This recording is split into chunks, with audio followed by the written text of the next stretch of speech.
Yeah, the performance in maths and social studies, Yes. especially maths, yes, is very concerning. A radical departure from the established norm in the past 5, 6 years, and a sudden dip. Sudden dips are very, very curious because you want to know what suddenly happened. These are schools being taught by the same teachers in the same learning environment, and then the same students, and then within a matter of 1 year, we see a sudden dip. It means that something terribly wrong, may have happened.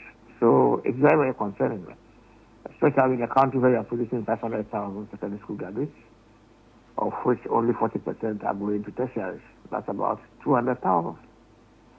So if at the rate of having close to 60% of students passing all the four core, we are doing 200,000 to tertiary.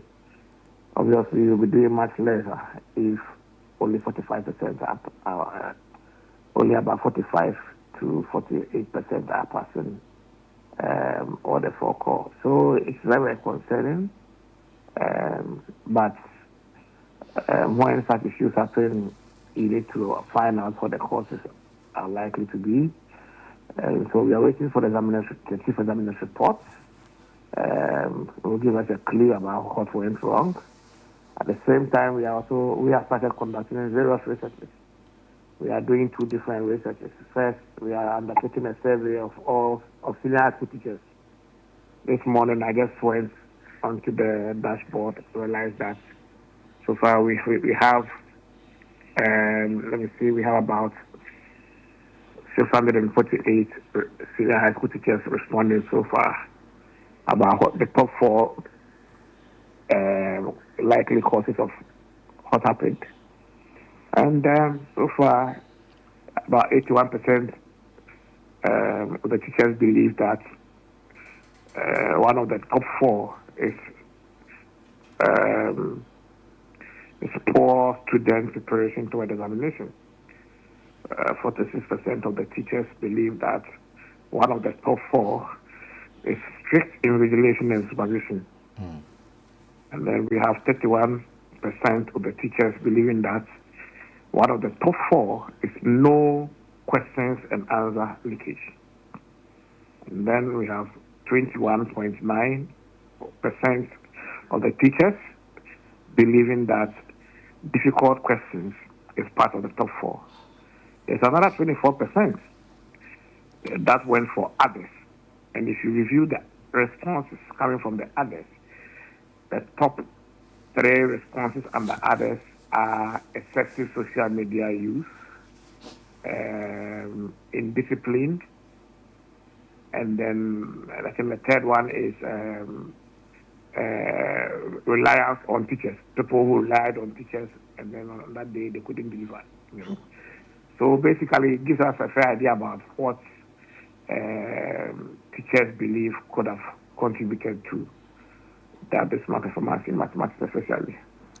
And all this will guide us in advising the Ghana Education Service and the Ministry of Education, together with the Chief Examiner's report, on the way forward. All right, so while we wait for the Chief Examiner's report, and also apart from what the teachers have answered, do you think this year's outcome reflects a one-time disruption, or it's a systematic decline in the secondary education performance? Okay, now, if you ask me, I will say that it won't be a yes or no. Anything can happen. I'm saying so because we are reviewing certain data. We are reviewing data on the proficiency levels in mathematics of the batch that completed last year when they were in Form 2, and the batch that will complete this year when they were in Form 2 and Form 1. It appears that the proficiency in mathematics data at the point of entry and in Form 2 of the batch that just completed, the batch in final year now, and the batch that is second Form 2 now. are low. Proficiency levels are low, lower than the average. Yes. And so if you see that, then you should know that we are transferring foundational learning deficits from the basic school to the senior high schools, because almost everybody from junior high school is coming to senior high school. What we've been trying to do for some time now in Ghana is that it doesn't appear, but the hidden policy or the unwritten policy is that, yes, there are deficits in basic education, especially in numeracy and literacy. But when we get to secondary school, we'll fix it. And so you see that a lot of the interventions are at the secondary level. Yeah. A lot of the interventions. And where we should be intervening at the basic school level to improve foundational learning. You are not seeing it happening. I was listening to a director, I think, on your Netflix.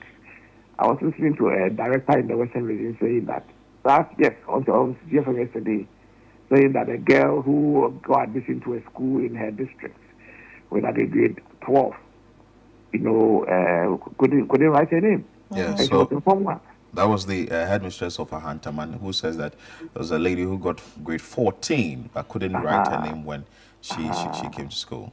Now, that's the writing her name is not an issue to be fixed in secondary school. It's a foundational deficit that should be fixed by the time you get to primary 4.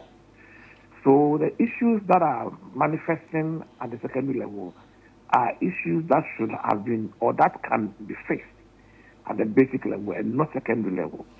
So a lot of it. So I can't simply say that there's a systemic deficit in secondary education. No, it is more of a systemic deficit at the basic level manifesting at the secondary level, because that is where you write your major terminal examination.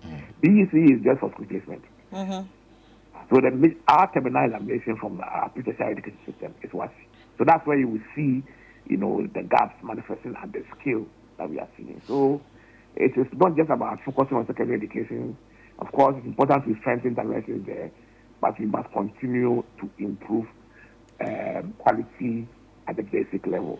All right. So I like the fact that you talked about this, and you even mentioned the issue of, someone not being able to spell her name, and for the fact that some of these things are from the basic level. So talking about the basic level still, do you think, say, some issues like dyslexia could be some of the problems, and maybe these schools do not know how to handle students with, problems like dyslexia or some learning issues?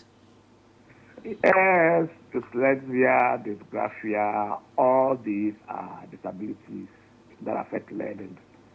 In a system where inclusion is not a priority, and you have class sizes being sometimes twice the average, you realize that there is no room for the differentiated learning, for the teacher to intervene, and provide equitable support for people with learning disabilities.